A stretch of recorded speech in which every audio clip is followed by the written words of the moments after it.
ছাতা মাথা সব খুলি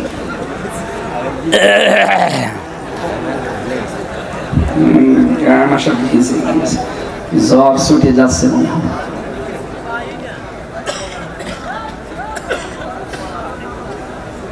ঘুমিয়ে পড়লেন? জেগে আছেন আপনারা? আল্লাহর নামে একবার তাকবীর দেন তো। লিল্লাহি তাকবীর, লিল্লাহি তাকবীর। আল কোরআনের আলো সংসদে জালো।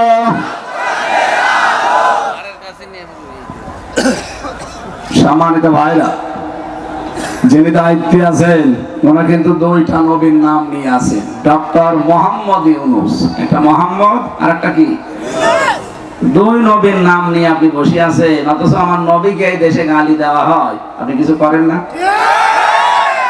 আপনার নামের সাথেও তো নবীর নামের মিল আছে। সুতরাং আমার মনে হয় রাখাল রাহা সহ যারা বিভিন্ন কায়দায় আমাদের উস্কানি দিতে চায়, এটা কিন্তু একটা উস্কানি। আগস্টের 5 তারিখের পর থেকে ফেব্রুয়ারির আজকে 26 তারিখ, আমি হিসাব করে দেখেছি এই 6 মাস 6 দিনে প্রায় 27টা উস্কানি ওরা দিয়েছে বিভিন্ন কায়দায়। একটাও হালে পানি নেয়নি, সবগুলো আল্লাহ নিজেই নষ্ট করে দিয়েছে। হেলমেট লীগ, রিকশা লীগ, আনসার লীগ, এরপরে আরো যতগুলো আমি 27টা মিলিয়েছিলাম, সর্বশেষ এই নবীকে গালি দেওয়া, এটা ওদের চক্রান্ত।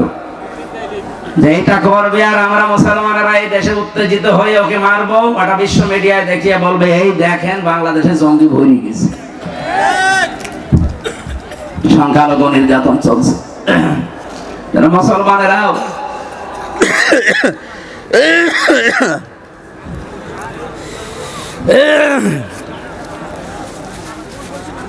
পানি তো ঠান্ডা, এর সাথে আবার গলা বসে যাবে কিনা।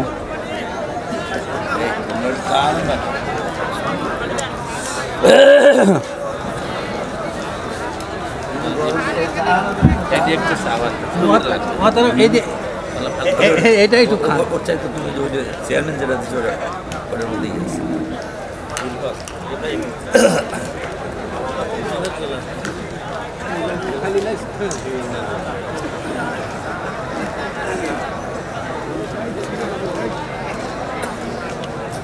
এটা মনে হয় তালাতালি করে চলতেছে, মানে বসে পড়িস। আর এক দাদা, দাদা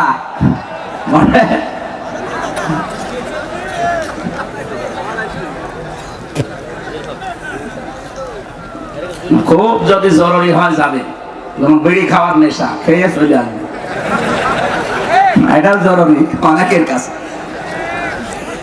এত জরুরি কাজ বিড়ি খাওয়ার জন্য রোজা পর্যন্ত রাখে না, আর যদি রাখেও খালি ইফতারি করতে দেরি, নামাজ বাদ দিয়ে আগে বিড়ি খেয়ে তারপরে নামাজ।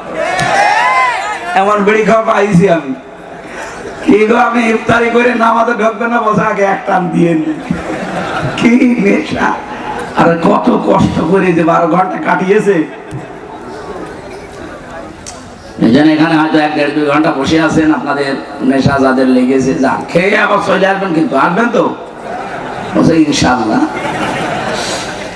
না, এটা রাজশাহী খুলনা এই বিভাগে কিন্তু চলে না, এগুলো চট্টগ্রাম সিলেটে আছে। ওই এলাকার ইমাম সাহেব মসজিদও বিড়ি খায়। আমাদের এই সমস্ত বিভাগে বিড়ি খেলে ইমামতি দূরের কথা, আমার মনে হয় মসজিদে ঝাড়ু দিতেও দেবে না, কারণ এত গন্ধ করে। আপনি তো নিজে টের পান না, তাদের পাশে দাঁড়ান নামাজে কি যে কষ্ট হয়। বিড়ি ঘরের পাশে নামাজ পড়তে, নামাজ ছাড়তেও পারি না, ওরে বের করতে পারি। যেখানে পেঁয়াজ খেয়ে মসজিদে আসা নিষেধ, মুখে গন্ধ হবে তাই, আর সেখানে আপনি বিড়ি খান, আপনার মুখ গন্ধ করে না? হুজুর কই গন্ধ করে? আমি তো টের পাই না। তো টের পাবেন কি করে? আপনি খান নিজে। বিড়ি খায় যারা, এদের শুধু নিজেদেরই দোষ নাই, দোষ ওদের বউদেরও আছে। সম্মানিত মা বোনেরা, কড়াকড়ি করা লাগবে। বিড়ি ঘর যদি আপনার স্বামী হয়, আজকে থেকে ওর বিছানা আলাদা করে দেবে, থাক কোথায় থাক বিষয়টা, এমনি বিড়ি খাওয়া ছেড়ে দেবে।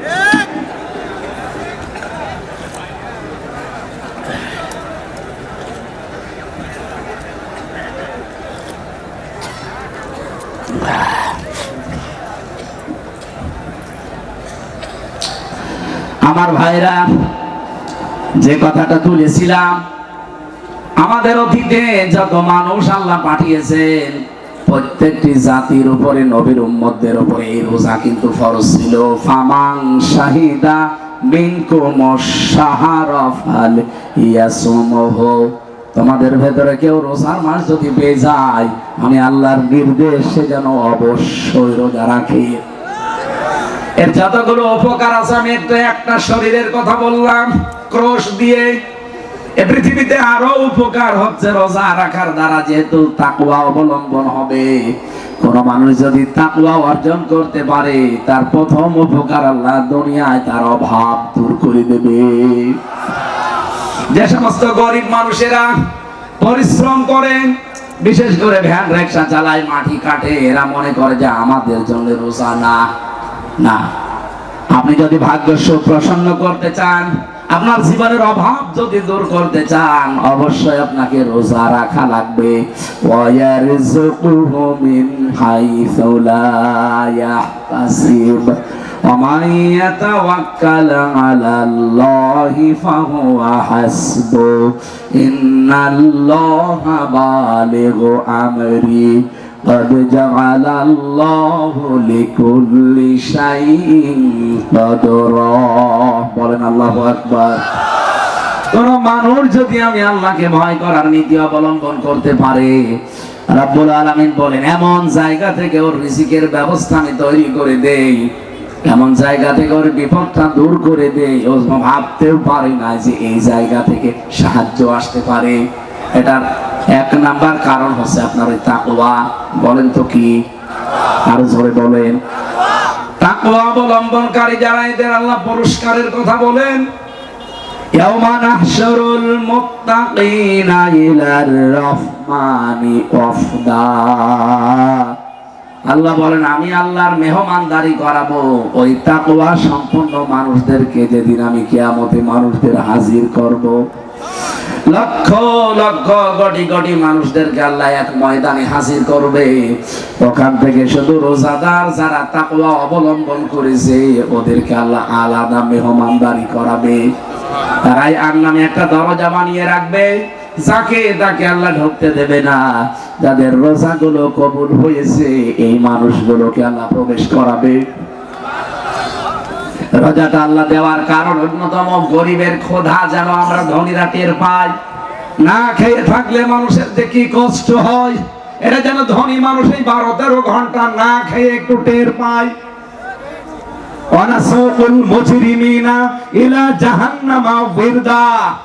আল্লাহ বলেন ক্ষুধার্ত অবস্থায় এই কিয়ামতে জাহান্নামীদেরকে আমি ধাক্কা দিতে দিতে জাহান্নামের দিকে নিয়ে যাব। কারণ দুনিয়ায় ওরা ক্ষুধা টের পায়নি, ওদের কাছে ক্ষুধার্ত অবস্থায় জাহান্নামের দিকে নিয়ে যাব। কিন্তু যে মানুষগুলো তাকওয়া অবলম্বন করবে রমজানের দ্বারা, ওয়াউজিলিফাতিল জান্নাতু লিল মুত্তাকিনা গায়রা বাঈদ।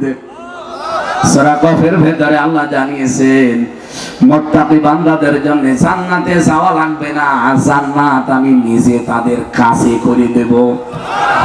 এজন্য তাকওয়া অবলম্বন যারা আমরা করতে পারি এই রমজানে, এই মানুষগুলো শুধু রোজাটা কবুল হতে দেরি, এর পুরস্কার আল্লাহ নিজেই হয়ে যাবেন। as-সাওমু লি ওয়া আনা আজজি বিহি উজজা বিহি, দুইটাই আছে। যারা রোজা রাখে আমি আল্লাহ নিজে তাদের পুরস্কার দেব, অথবা আমি নিজেই তাদের পুরস্কার হয়ে যাব। নোবেল দিয়েছে ওসামিকে তামাম দুনিয়া। আল্লাহ পাক বলেন তাকওয়া অবলম্বনের দ্বারা যারা সত্যিই মুত্তাকি হবে, আমি আল্লাহ নিজে তাদেরকে আমার জান্নাতটা নোবেল দিয়ে দেব। আর জোরে বলেন সুবহানাল্লাহ। এজন্য তাকওয়া আমাদের খুব বেশি প্রয়োজন দরকার। এই পৃথিবীতে বিপদ আপদ দূর করা, অভাব দূর করার জন্য আল্লাহর সন্তুষ্টির একমাত্র মাধ্যম কিন্তু এই তাকওয়া। আমি সেদিন সেক্রেটারি জেনারেল সাহেবের কাছে একটা কথা শুনছিলাম, সত্যিই যদি মানুষ তাকওয়া অর্জন করার মতো অর্জন করতে পারে, হাক্কা তুকাতিহি ওয়ালা তামুতুন্না, আল্লাহকে ভয় করো হক আদায় করে, যেমন ভয় করা দরকার। আর রমজান ওই ভয়টাই নিয়ে এসেছে। আপনার কোনো বাধা নেই, এর বড় জায়েজ স্ত্রী আপনি ব্যবহার করতে পারেন না। কথা বলেন কেন? কোনো বাধা নেই, খাবার আছে, পিপাসায় ছাতি ফেটে যাচ্ছে, কলিজা ফেটে যাচ্ছে, তারপরও খেতে চান না যতক্ষণ আপনি আযান না দেয়। কথা বলেন না কেন? এর চাইতে আবার ভয় আপনাকে কি শেখাবে? এত ভয় শিক্ষা দেওয়ার জন্য আল্লাহ রোজা দিয়েছেন। এটা যদি কারো ভেতরে তৈরি হয়, উনি একটা ব্যাখ্যা বলছিলেন, আল্লাযীনা তাতাওয়াফাহুমুল মালাইকাতু তাইয়্যিবিনা ইয়াকুলুনা সালামুন আলাইকুম উদখুলুল জান্নাতা বিমা কুনতুম তা'মালুন। বলেন আল্লাহু আকবার। সূরা নাহলের 32 নম্বর আয়াতে আছে, যখন আপনি এই তাকওয়া অবলম্বন করতে করতে জীবনের শেষ দিকে বিছানায় পড়ে যাবেন, আছাড় খেয়ে মরণের বিছানায় পড়বেন, আল্লাহ লক্ষ লক্ষ ফেরেশতা পাঠিয়ে দেবে আপনার কাছে। এই যে তাজ্জিবিন মানে শুধু পোশাকের পবিত্রতা না, তাজ্জিবিন মানে শুধু দেহের পবিত্রতা না, আপনার চিন্তার পবিত্রতা অর্জন করা লাগবে। আজ হাজারো মানুষ আমাদের চিন্তার অপবিত্রতা আছে না নেই? বলেন বলেন। সন্তানের পবিত্রতা অর্জন করা লাগবে, সম্পদের পবিত্রতা অর্জন করা লাগবে, পরিবারের পবিত্রতা অর্জন করা লাগবে। আর এগুলো সব তৈরি করার জন্য আল্লাহ রোজা দিয়েছেন। এই রোজার দ্বারা যখন আপনি পরিষ্কার হবেন, পবিত্র হবেন, আল্লাহর কসম আপনি দেখতে পাবেন ফেরেশতারা দলে দলে এসে আপনাকে ওয়েলকাম জানাচ্ছে, উদখুলুল জান্নাহ, প্রবেশ করেন ওই জান্নাতে, যেটার ওয়াদা আল্লাহ আপনাদের সাথে আল্লাহ করেছিলেন। জোরে বলেন সুবহানাল্লাহ। এজন্য জান্নাতে যদি যেতে হয়, তাকওয়া সামনে অর্জন করার দরকার আছে না নেই? এটা এই মুহূর্ত থেকে আরম্ভ করেন। সাহাবায়ে কেরাম রোজা আসার 6 মাস আগে তারা প্রস্তুতি নিত, বলতো আল্লাহ তুমি আমাকে রমজান পর্যন্ত পৌঁছিয়ে দিও। আর মাত্র আমাদের আছে 2 দিন। কয়দিন? এবার আসেন সবচাইতে বড় ফরজ যেটা বলছিলাম, সবগুলো বলতে গেলে 27টা পয়েন্টের উপরে আমি লিখেছিলাম। আজকে আমি দ্বিতীয় একটা ফরজ তো জানলাম, রোজা ফরজ শুধু আমাদের না, সবার উপরে ছিল।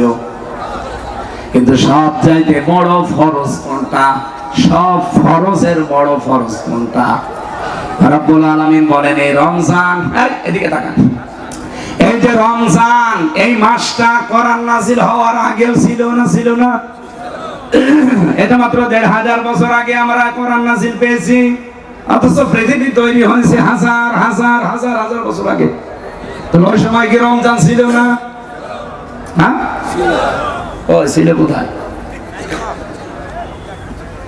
কোরআনে কারিমে আল্লাহ সূরা তাওবার 36 নম্বর আয়াত পড়বেন, 10 নম্বর পারা 11 নম্বর পৃষ্ঠার এটা 12 নম্বর লাইনে আছে, ইন্না ইদ্দাতাশ শুহুরি ইনদাল্লাহি 12 শাহরান ফি কিতাবিল্লাহ ইয়াওমা খালাকাস সামাওয়াতি ওয়াল আরদা মিনহা আরবাআতুন হুরুম।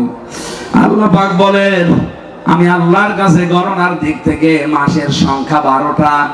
এটা আমি ওই সময় আমার কিতাবে লিখেছিলাম যখন আসমান আর জমিন তৈরি করি। সুবহানাল্লাহ বলতে পারেন না? তার মানে রমজানের বয়স 1500 বছর না, 2000 বছর না। আসমান জমিন যেদিন আল্লাহ বানায় ওই দিন ওনার কিতাব, কিতাব মানে কোরআন, কোরআনে আল্লাহ ওই সময় লিখে রেখেছে 12টা মাসের নাম, তার ভেতরে রমজান নেই। আরো জোরে বলেন, কি বুঝলেন এখান থেকে? 1500 বছর আগেও রমজান ছিল, কিন্তু কোনো মর্যাদা ছিল না। ওই